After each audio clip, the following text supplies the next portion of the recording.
ಎಲ್ರಿಗೂ ನಮಸ್ಕಾರ.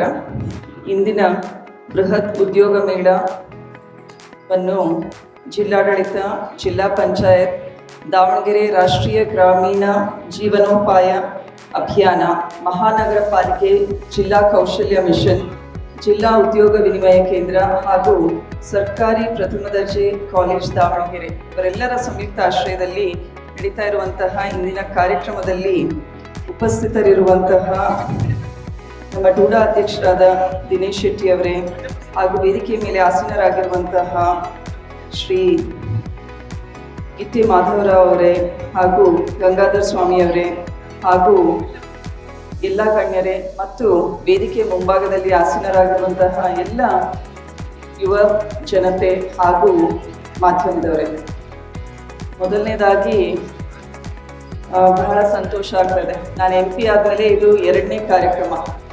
ಕಳೆದ ವರ್ಷ ಮಾರ್ಚ್ 15ನೇ ತಾರೀಕು ITA ಕಾಲೇಜಿನಲ್ಲಿ ಉದ್ಯೋಗ ಮೇಳ ಕಾರ್ಯಕ್ರಮವನ್ನು ಆಯೋಜಿಸಿದ್ವಿ. ಯಶಸ್ವಿಯಾಗಿ ಸುಮಾರು 60ಕ್ಕೂ ಹೆಚ್ಚು ಕಂಪ್ನಿಗಳು ಬಂದಿದ್ದರು ಆಗಿನ 2024ರಲ್ಲಿ. ಅದ್ರ ಜೊತೆಗೆ ಸುಮಾರು ಜನ ಸ್ಟೂಡೆಂಟ್ಸಿಗೂ ಕೂಡ ಅವತ್ತಿನ ದಿನ ಇಂಟರ್ವ್ಯೂ ಮಾಡಿ ನಾವು ಕೂಡ ಒಂದು ಲೆಟರ್ ಕೂಡ ಕೊಟ್ಟಿದ್ವಿ, ಆಕ್ಸೆಪ್ಟೆನ್ಸ್ ಲೆಟರ್ ಕಂಪ್ನಿಯಿಂದ. ಬಟ್ ಅದಾದ್ಮೇಲೆ ಏನಾಯ್ತು ಅಂತ ಈಗಿನ ಸ್ಟೂಡೆಂಟ್ಸು ನಿಮಗೆಲ್ಲರಿಗೂ ಇವತ್ತು ಲೆಟರ್ ಕೊಟ್ಟಿದ್ದೀವಿ, ಹೌದಾ? ಆದರೆ ನಿಮ್ಮಲ್ಲಿ ಎಷ್ಟು ಜನ ಅದನ್ನ ಕಂಪನಿಯಿಂದ ಆಕ್ಸೆಪ್ಟ್ ಮಾಡ್ಕೊಳ್ತೀರಾ? ಹೋಗಿ ಬ್ಯಾಂಗ್ಳೂರ್ ಆಯಿತು, ದಾವಣಗೆರೆ ಮತ್ತೆ ಬೇರೆ ಬೇರೆ ಸಿಟೀಸ್ನಲ್ಲಿ ಸೆಟ್ಲ್ ಆಗಿಬಿಟ್ಟು ಕೆಲಸ ಮಾಡಲಿಕ್ಕೆ ತಯಾರಿದ್ದೀರಾ? ಅದು ನೆಕ್ಸ್ಟ್ ಪ್ರಶ್ನೆ ಆಗುತ್ತೆ, ಹೌದಾ?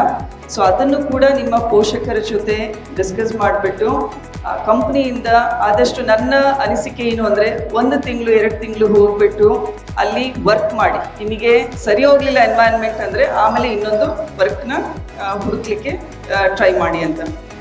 ಮತ್ತು ಇವತ್ತಿನ ದಿನ ನಮ್ಮ ದಾವಣಗೆರೆಯಲ್ಲಿ ಕರ್ನಾಟಕ ಸರ್ಕಾರದ 5 ಗ್ಯಾರಂಟಿಗಳಲ್ಲಿ ನಮ್ಮ ಯುವ ನಿಧಿ ಸ್ಕೀಮ್ ಅದು ಕೂಡ ಬಹಳ ಯಶಸ್ವಿಯಂತ ಸ್ಕೀಮು. ನಮ್ಮ ಯುವಕರಿಗೆ, ಸ್ಪೆಷಲಿ ಡಿಗ್ರಿ ಮಾಡಿರೋರು ಮತ್ತು ಡಿಪ್ಲೊಮಾ ಮಾಡಿರೋರಿಗೆ, ಅವರಿಗೆ ಜಾಬ್ ಸಿಗುವ ತನಕ ತಿಂಗಳ 3,000 ಮತ್ತು 1,500 ರೂಪಾಯಿ ಅನ್ನೋ ರೀತಿಯಲ್ಲಿ ಅವರಿಗೆ ಮಂತ್ಲಿ ಸರ್ಕಾರದಿಂದ ಅಮೌಂಟ್ ಟ್ರಾನ್ಸ್ಫರ್ ಆಗ್ತಾ ಇದೆ. ನಮ್ಮ ಇಡೀ ಸ್ಟೇಟ್ನಲ್ಲಿ ನೋಡಿದರೆ ಸುಮಾರು 3,62,000 ಸಂಖ್ಯೆಯಲ್ಲಿ ರಿಜಿಸ್ಟ್ರೇಷನ್ ಮಾಡ್ಕೊಂಡಿದ್ದಾರೆ ಯುವ ನಿಧಿ ಯೋಜನೆಯಲ್ಲಿ. ಕಳೆದ ವರ್ಷದಂತೆ ಅಂದರೆ 2025 ಡಿಸೆಂಬರ್ ಒಳಗೆ ಸುಮಾರು 2,326 ಯುವಕರಿಗೆ ಸರ್ಕಾರ ಬೇರೆ ಬೇರೆ ಉದ್ಯೋಗ ಮೇಳಗಳ ಮೂಲಕ ಅವರಿಗೆ ಕೆಲಸ ಹುದ್ದೆಗಳನ್ನು ಕೂಡ ಕೊಟ್ಟಿದೆ. ಅದೇ ರೀತಿ ನಮ್ಮ ದಾವಣಗೆರೆಯಲ್ಲಿ ನೋಡಿದರೆ ಅಂಡರ್ ಯುವ ನಿಧಿ ಸ್ಕೀಮ್ ಸುಮಾರು 10,404 ಡಿಗ್ರಿ ಮಾಡಿರೋರಿದ್ದಾರೆ. ಸುಮಾರು 226 ಡಿಪ್ಲೊಮಾ ಮಾಡಿರೋರು ರಿಜಿಸ್ಟರ್ ಮಾಡ್ಕೊಂಡಿದ್ದಾರೆ. ಜಾನ್ವರಿ 2024ರಿಂದ ನವೆಂಬರ್ 2025ರವರೆಗೆ ಅವರ ಅಕೌಂಟಿಗೆ ಸುಮಾರು 33,22,00,000 ಅಮೌಂಟ್ ಕೂಡ ಟ್ರಾನ್ಸ್ಫರ್ ಆಗಿದೆ. ಸೊ ಇದೆಲ್ಲದರ ಜೊತೆಗೆ ನಮಗೆಲ್ಲ ಗೊತ್ತಿದೆ, ನಮ್ಮ ಭಾರತ ದೇಶದ ಜನಸಂಖ್ಯೆ 146 ಕೋಟಿ ಇದೆ. ಅದರಲ್ಲಿ NFHS 5 ಸರ್ವೆ ಪ್ರಕಾರ ನಮ್ಮ ಬಹುತೇಕ ಜನಸಂಖ್ಯೆ ಅಂದರೆ 30 ವರ್ಷದ ಒಳಗೆ, ನಾವೇನು ಯೂತ್ ಹೇಳ್ತೀವಲ್ಲ, 52% ಆಫ್ ದ ಪಾಪ್ಯುಲೇಷನ್ 30 ವರ್ಷದ ಕೆಳಗಿದೆ. ಸೊ ಬೇರೆ ರಾಷ್ಟ್ರಗಳಿಗೆ ಹೋಲಿಸಿದರೆ ನಮ್ಮ ಭಾರತ ದೇಶದ ಬಿಗ್ಗೆಸ್ಟ್ ಸ್ಟ್ರೆಂತ್ ಅಂದರೆ ಹ್ಯೂಮನ್ ರಿಸೋರ್ಸ್ ಆಗುತ್ತೆ, ಯುವ ಜನತೆ. ಸೊ ಇಂತಹ ಯುವ ಜನತೆಗೆ ನಾವು ಸರಿಯಾದ ಶಿಕ್ಷಣದ ಜೊತೆಗೆ ಕೌಶಲ್ಯ ಮತ್ತು ಅವರಿಗೆ ಮುಂದಿನ ಭವಿಷ್ಯವನ್ನು ರೂಪಿಸಲಿಕ್ಕೆ ಸರ್ಕಾರದಿಂದ ಅನೇಕ ಕಾರ್ಯಕ್ರಮಗಳನ್ನು ಆಯೋಜಿಸಿದ್ದೀವಿ. ಸ್ಟಾರ್ಟಪ್ ಇಂಡಿಯಾ ಮತ್ತು ಸ್ಕಿಲ್ ಇಂಡಿಯಾ ಪ್ರೋಗ್ರಾಮ್ಸ್ ಅಂತೆ ರಾಜ್ಯ ಮಟ್ಟದಲ್ಲಿ, ರಾಷ್ಟ್ರ ಮಟ್ಟದಲ್ಲಿ. ಇದರ ಜೊತೆಗೆ ನಮ್ಮ ರಾಜ್ಯ ಸರ್ಕಾರ ಕೂಡ ಯುವ ನಿಧಿ ಪ್ಲಸ್ ಅಂತ ಒಂದು ತರಬೇತಿ ಕಾರ್ಯಕ್ರಮವನ್ನು ಕೂಡ ಶುರು ಮಾಡಿದೆ ಸ್ಕಿಲ್ಲಿಂಗ್ನಲ್ಲಿ. ಈ ಕೌಶಲ್ಯ ತರಬೇತಿಯಡಿ ಸುಮಾರು 17,715 ಜನ ಟ್ರೈನಿಂಗ್ ಪಡ್ಕೊಂಡು ಸುಮಾರು 2326 ಜನಕ್ಕೆ ಕೆಲಸ ಕೂಡ ಸಿಕ್ಕಿದೆ.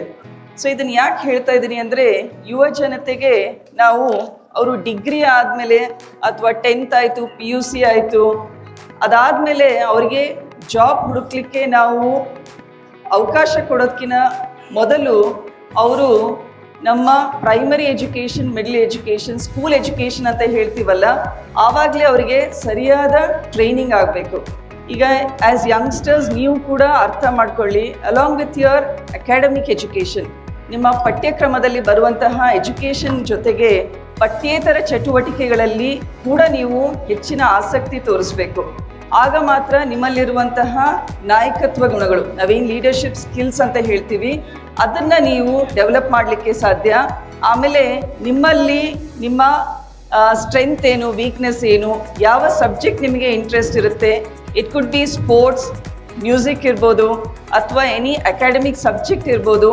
ನಿಮ್ಮ ಒಂದು ಸ್ಕಿಲ್ಸ್ನ ನೀವು ನಿಮ್ಮ ಸ್ಕೂಲ್ ಡೇಸ್ನಲ್ಲೇ ನೀವು ಅರ್ಥ ಮಾಡ್ಕೋಬೇಕು.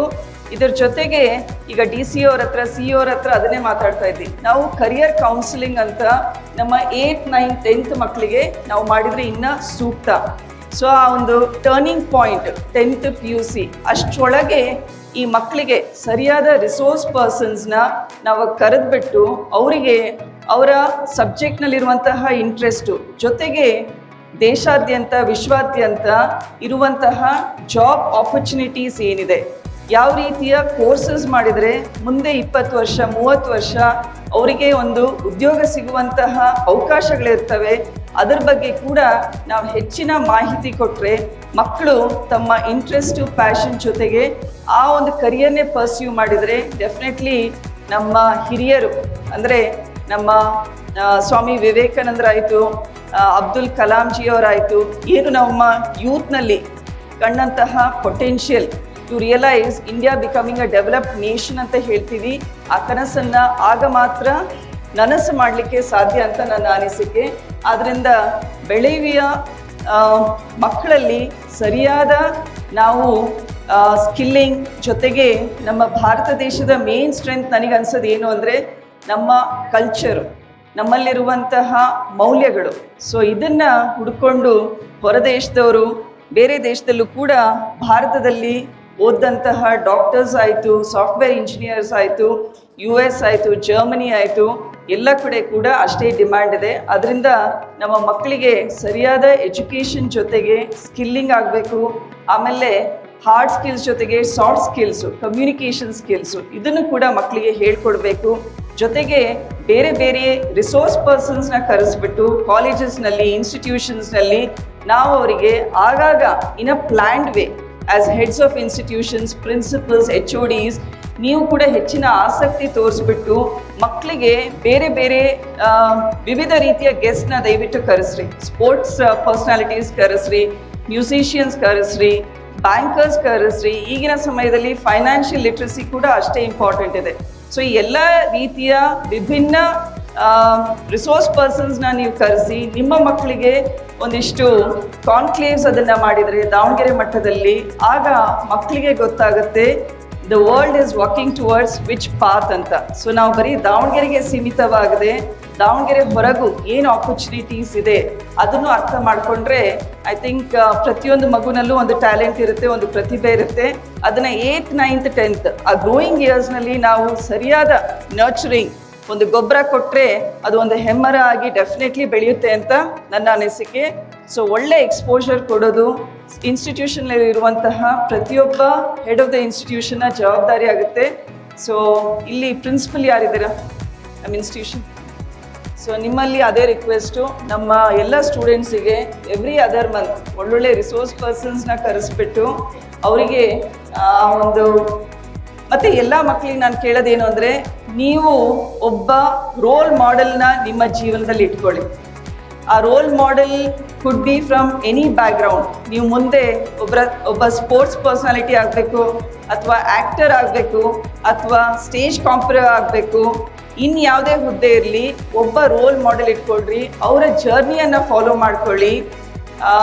ಸರಿ ತಪ್ಪು ಏನು ಅನ್ನೋದನ್ನು ದಯವಿಟ್ಟು ತಿಳ್ಕೊಳ್ರಿ. ಪ್ರೆಸೆಂಟ್ ಡೇನಲ್ಲಿ ಯೂತ್ನಲ್ಲಿ ಸಾಕಷ್ಟು ಚಾಲೆಂಜಸ್ ಇದೆ. ನಿಮ್ಮ ಸಹಪಾಠಿಗಳಿಗೆ ಅವರಲ್ಲಿ ಇರುವಂತಹ ಕಾಂಪಿಟೀಷನ್ನು, ಪಿಯರ್ ಪ್ರೆಷರ್ ಅಂತ ನಾವು ಹೇಳ್ತೀವಿ. ಸೊ ಇದರ ಜೊತೆಗೆ ಸೋಷಿಯಲ್ ಮೀಡಿಯಾ ಅದರದ್ದೊಂದು ದೊಡ್ಡ ಇನ್ಫ್ಲುಯೆನ್ಸ್ ಇದೆ.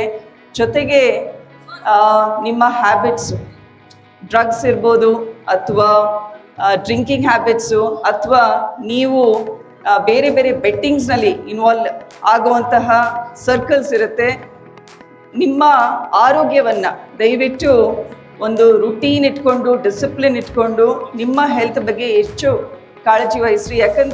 ಯಾಕಂದರೆ ಸಾಕಷ್ಟು ಯಂಗ್ಸ್ಟರ್ಸ್ 30-35 ವರ್ಷದಲ್ಲಿ ನಾವು ನೋಡ್ತಾ ಇದ್ದೀವಿ ಹಾರ್ಟ್ ಅಟ್ಯಾಕ್ ಆಗಿದೆ ಅಂತ. ಕ್ಯಾನ್ಸರ್ ಅನ್ನೋದು 30-35 ವರ್ಷಕ್ಕೆ ಬರ್ತಾ ಇದೆ.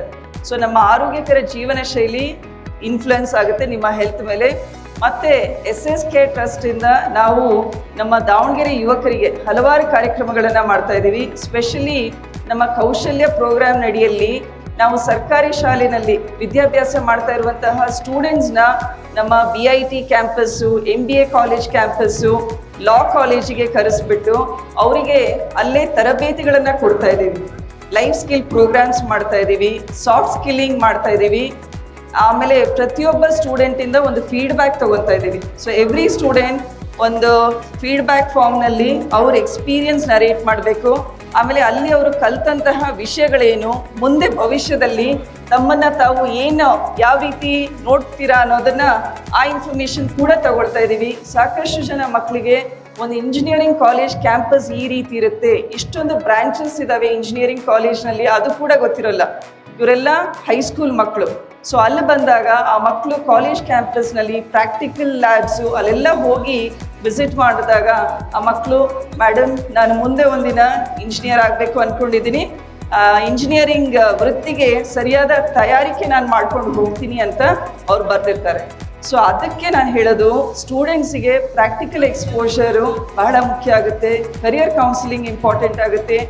MBA ಕಾಲೇಜಿಗೆ ಬಂದಾಗ ಅವರಲ್ಲಿರುವಂತಹ ಇನ್ಹಿಬಿಷನ್ಸ್ನ ಅದನ್ನು ಬ್ರೇಕ್ ಮಾಡಿ, ಬಾಯ್ಸ್ ಆ್ಯಂಡ್ ಗರ್ಲ್ಸ್ ಇರ್ಬೋದು ಅಥವಾ ಬೇರೆ ಬೇರೆ ಕ್ಲಾಸಿಂದ ಬಂದಿರೋದು, ಬ್ಯಾಕ್ಗ್ರೌಂಡಿಂದ ಬಂದಿರೋದು, ಅದನ್ನೆಲ್ಲ ಇನ್ಹಿಬಿಷನ್ಸ್ ಬ್ರೇಕ್ ಮಾಡಿ through activities, group activities, team activities ಅದನ್ನು ಕೂಡ ಮಕ್ಕಳಿಗೆ ಹೇಳ್ಕೊಡ್ತಾ ಇದ್ದೀವಿ. ಜೊತೆಗೆ HIV ಪಾಸಿಟಿವ್ ಮಕ್ಕಳಿದ್ದಾರೆ, AIDS HIV ಪಾಸಿಟಿವ್ ಮಕ್ಕಳು, ಅವರು 8th 9th 10th ಮಕ್ಕಳು, ಅವ್ರಿಗೂ ಕೂಡ HIV ಪಾಸಿಟಿವ್ ಸ್ಟೂಡೆಂಟು MBA ಮಾಡ್ತಾ ಇದ್ದಾರೆ. ಸ್ನೇಹ ಶಿಬಿರ ಅಂತ ಒಂದು ಇನ್ಸ್ಟಿಟ್ಯೂಷನ್ನಲ್ಲಿ ಅಸೋಸಿಯೇಟ್ ಆಗಿದ್ದಾರೆ ಈ ಸ್ಟೂಡೆಂಟು. ಸೊ ಈ ಸ್ಟೂಡೆಂಟ್ನ ಬ್ಯಾಂಗ್ಳೂರಿಂದ ಕರೆಸ್ಬಿಟ್ಟು ಈ ಮಕ್ಕಳ ಜೊತೆ ವರ್ಕ್ಶಾಪ್ ಮಾಡಿದಾಗ ಆ ಮಕ್ಕಳು ಕೂಡ ಡೇ ಟು ಡೇ ರುಟೀನಲ್ಲಿ ಸಾಕಷ್ಟು ಸೋಷಿಯಲ್ ಸ್ಟಿಗ್ಮಾ ಫೇಸ್ ಮಾಡ್ತಾ ಇದ್ದಾರೆ, ಖಿನ್ನತೆಯನ್ನು, ಡಿಪ್ರೆಷನ್ನಲ್ಲಿದ್ದಾರೆ ಹಲವಾರು ಮಕ್ಕಳು. ಸೊ ಈ ಮಕ್ಕಳು, ಈ ಸ್ಟೂಡೆಂಟು ಲೈಫ್ನಲ್ಲಿ ಡಿಗ್ರಿ ಮಾಡಿ ಒಂದು ಜಾಬ್ ಮಾಡ್ಕೊಂಡಿದ್ದಾರೆ ಅಂತ ನೋಡಿದಾಗ ಆ ಸಕ್ಸಸ್ ಸ್ಟೋರಿ, ಆ ಮಕ್ಕಳು ಕೂಡ ಅದೇ ಫೀಡ್ಬ್ಯಾಕ್ ಕೊಟ್ಟಿದ್ದಾರೆ. Madam, I want to do my MBA course, ಮುಂದೆ ನಾನು ಕೂಡ ಈ ಅಣ್ಣನ ಥರ ನಾನು ಕೂಡ ಒಂದು ಉದ್ಯೋಗಶೀಲ ಆಗಬೇಕು ಅಂತ ಹೇಳಿ ಅದನ್ನು ಕೂಡ ಎಕ್ಸ್ಪ್ರೆಸ್ ಮಾಡ್ತಾ ಇದ್ದಾರೆ. ಜೊತೆಗೆ ನಮ್ಮಲ್ಲಿರುವಂತಹ ಸ್ಟೂಡೆಂಟ್ಸಿಗೆ, ಡಿಗ್ರಿ ಮಾಡಿರೋರಿಗೆ, ಸಿವಿಲ್ ಸರ್ವಿಸಸ್ಗೆ ಕೂಡ ನಾವು ಉಚಿತವಾಗಿ ತರಬೇತಿಯನ್ನು ಕೊಡ್ತಾ ಇದ್ದೀವಿ. ಒಟ್ಟಾರೆ ನಮ್ಮ ಯುವ ಜನತೆಗೆ ಅವರ ಲೈಫ್ ಸ್ಕಿಲ್ಸ್ ಆಯಿತು, ಕರಿಯರ್ ಗೈಡೆನ್ಸು, ಮತ್ತು ಮುಂದೆ IAS, KS ಈ ರೀತಿಯ ಹುದ್ದೆ ಅವಕಾಶಗಳು ಸಿಗಲಿಕ್ಕೆ ಅದನ್ನು ಕೂಡ ನಾವು SSK ಟ್ರಸ್ಟಿಂದ ಮಾಡ್ತಾ ಇದ್ದೀವಿ. ಸೊ ಇಲ್ಲಿರುವಂತಹ ಎಲ್ಲ ಯುವಕರಲ್ಲಿ ನಾನು ಕೇಳ್ಕೊಳ್ಳೋದಿಷ್ಟೇ, ದಯವಿಟ್ಟು ಒಂದು ಸ್ಕೂಲಿಗೆ, ಕಾಲೇಜಿಗೆ ಬಂದಾಗ ಅಲ್ಲಿರುವಂತಹ ಎಲ್ಲ ಆ್ಯಕ್ಟಿವಿಟೀಸ್ನ ಎಕ್ಸ್ಪೋಸ್ ಮಾಡಿರಿ. Get in to involve yourself. Sports ಆಯಿತು, ಕಲ್ಚರಲ್ ಆ್ಯಕ್ಟಿವಿಟೀಸು, ಜೊತೆಗೆ ಆನ್ಲೈನ್ ಕೂಡ ಸಾಕಷ್ಟು ಕೋರ್ಸಸ್ ಇರ್ತವೆ ನಿಮ್ಮ ಸಾಫ್ಟ್ ಸ್ಕಿಲ್ಸ್ನ ನರ್ಚರ್ ಮಾಡಲಿಕ್ಕೆ. ಅದನ್ನು ಕೂಡ ನೀವು ಎನ್ರೋಲ್ ಮಾಡಿಕೊಂಡು 3 months 6 months ಕೋರ್ಸಸ್ ಇರುತ್ತೆ, ಅದರಲ್ಲೂ ಕೂಡ ಜಾಯಿನ್ ಆಗಿ. ಆಮೇಲೆ ಇಲ್ಲಿ ನೀವು ಪ್ರತಿಯೊಂದು ಕಂಪ್ನಿ ಇಂಟರ್ವ್ಯೂ ಹೋಗ್ತಿರಲ್ಲ, ಒಂದು ನೋಟ್ ಪ್ಯಾಡ್ ಇಟ್ಕೊಂಡು ಬರ್ಕೊಳ್ಳಿ. ಅಲ್ಲಿ ಇಂಟರ್ವ್ಯೂ ಅಟೆಂಡ್ ಮಾಡಿದಾಗ ಅಲ್ಲಿ ಇಂಟರ್ವ್ಯೂ ಮಾಡಿದಂತಹ ಕಂಪ್ನಿಯವರು ನಿಮ್ಮಲ್ಲಿ ಏನು ಲೋಪದೋಷ ಹೇಳಿದರು, ಯಾವ ರೀತಿ ನೀವು ನೆಕ್ಸ್ಟ್ ಟೈಮ್ ಬಂದಾಗ ಅಥವಾ ನೆಕ್ಸ್ಟ್ ಇಂಟರ್ವ್ಯೂ ಅಟೆಂಡ್ ಮಾಡುವಾಗ ಇಂಪ್ರೂವ್ ಮಾಡ್ಬೋದು ನಿಮ್ಮಲ್ಲಿರುವಂತಹ ಸ್ಕಿಲ್ಸ್ ಅಂತ. ಈ ರೀತಿ ನೀವು ಬರ್ಕೊಂಡು ಒಂದು ಕನ್ಸಿಸ್ಟೆಂಟ್ ಎಫರ್ಟ್ ಆಗಿದರೆ ಒಂದು ಒಳ್ಳೆ ಜಾಬ್ ಸಿಗೋದ್ರಲ್ಲಿ ಅನುಮಾನ ಇಲ್ಲ. ಮತ್ತು ಇವತ್ತಿನ ದಿನ ಯಾರ್ಯಾರಿಗೆ ನಾವು ಜಾಬ್ ಸರ್ಟಿಫಿಕೇಟ್ ಕೊಟ್ಟಿದ್ದೀವಿ, ದಯವಿಟ್ಟು ಕಂಪ್ನಿಗೆ ರಿಪೋರ್ಟ್ ಮಾಡ್ಕೊಳ್ಳಿ. ಮತ್ತು ದಾವಣಗೆರೆಯಲ್ಲಿರುವಂತಹ ಸ್ಪೆಷಲಿ ಏಬಲ್ಡ್ ಮಕ್ಕಳಿದ್ದಾರೆ. ಹೋದ ಬಾರಿನೂ ಕೂಡ ನಮ್ಮ ಬೇರೆ ಬೇರೆ ಶಾಪ್ಸ್ನಲ್ಲಿ, ಸ್ಪೆಷಲಿ ಬ್ಯಾಂಕ್ ಆಯಿತು, ಆಮೇಲೆ ರೆಸ್ಟೋರೆಂಟ್ಸು, ಅಲ್ಲೂ ಕೂಡ ಈ ಒಂದು ಮಕ್ಕಳಿಗೆ ನಾವು ಪರ್ಸ್ನಲಿ ಕಂಪ್ನಿ ಆಮೇಲೆ ಶಾಪ್ ಓನರ್ಸ್ ಹತ್ರ ಮಾತಾಡಿಬಿಟ್ಟು ಅವರಿಗೆ ಜಾಬ್ ಕೊಡಿಸ್ಲಿಕ್ಕೂ ಕೂಡ ಪ್ರಾಮಾಣಿಕ ಪ್ರಯತ್ನ ಮಾಡಿದ್ವಿ. ನಿಮಗೆ ಏನೇ ಉದ್ಯೋಗದ ಸಮಸ್ಯೆ ಇತ್ತು, ಡಿಗ್ರಿ ಆಗಿರೋರಿಗೆ ಜಾಬ್ ಕೊಡೋದು ನಮ್ಮ ಕರ್ತವ್ಯ ಆಗುತ್ತೆ, ಸರ್ಕಾರದ ಕರ್ತವ್ಯ. ಆದ್ದರಿಂದ ನಿಮಗೆ ಯಾವುದೇ ಉದ್ಯೋಗದ ಸಮಸ್ಯೆ ಇದ್ದರೆ ಆದಷ್ಟು ನಮ್ಮ ಸಂಸ್ಥೆಗಳಾಯಿತು ಮತ್ತು ಬ್ಯಾಂಗ್ಳೂರು, ಹುಬ್ಳಿ, ಬೇರೆ ಬೇರೆ ಡಿಸ್ಟ್ರಿಕ್ಟ್ನಲ್ಲಿರುವಂತಹ ಕಂಪ್ನಿಗಳನ್ನು ಅಪ್ರೋಚ್ ಮಾಡಿ ಒಂದು ನೆಟ್ವರ್ಕ್ ಕ್ರಿಯೇಟ್ ಮಾಡಿ ಸರಿಯಾದ ಸೂಕ್ತವಾದಂತಹ ಆಪರ್ಚುನಿಟೀಸ್ ಕಲ್ಪಿಸಲಿಕ್ಕೆ ನಾವು ಕೂಡ ಪ್ರಾಮಾಣಿಕ ಪ್ರಯತ್ನ ಮಾಡ್ತೀವಿ. ಇದರ ಜೊತೆಗೆ ಈಗಿನ ಯುವಕ ಯುವತಿಯರು skill India, startup India, entrepreneurship ಬಗ್ಗೆನೂ ಕೂಡ ನೀವು ಹೆಚ್ಚಿನ ಆಸಕ್ತಿ ವಹಿಸ್ರಿ. ಸುಮಾರು ವರ್ಕ್ಶಾಪ್ಸ್ ಕೂಡ ಬ್ಯಾಂಗ್ಳೂರು ಮಟ್ಟದಲ್ಲಿ ಮಾಡ್ತಾ ಇದ್ದಾರೆ. ಸೊ ಅಂಥವ್ರನ್ನೂ ಕೂಡ ದಾವಣಗೆರೆಗೆ ಕರೆಸಿಬಿಟ್ಟು ಆಸಕ್ತಿ ಇರುವಂತಹ ಸ್ಟೂಡೆಂಟ್ಸ್ನ ನೀವು ಕರ್ಕೊಂಡು ಬಂದರೆ ಅವ್ರಿಗೂ ಕೂಡ ನಾವು ಟ್ರೈನಿಂಗ್ ಮಾಡಿ ಮುಂದೆ ಒಂದು ಒಳ್ಳೆ ಜಾಬ್, ಅವರು ಕೂಡ ಕೇವಲ ಜಾಬ್ ಸೀಕರ್ಸ್ ಬೇಡ, ಜಾಬ್ ಕ್ರಿಯೇಟರ್ಸ್ ಆಗಿ ಕೂಡ ಅವರು ಪರಿವರ್ತಿಸಲಿ ಅಂತ ಹೇಳಿ ನಿಮಗೆಲ್ಲರಿಗೂ ನಾನು ಆಲ್ ದ ಬೆಸ್ಟ್ ಹೇಳಿ ನನ್ನ ಮಾತು ಮುಗಿಸ್ತೇನೆ. ಧನ್ಯವಾದಗಳು.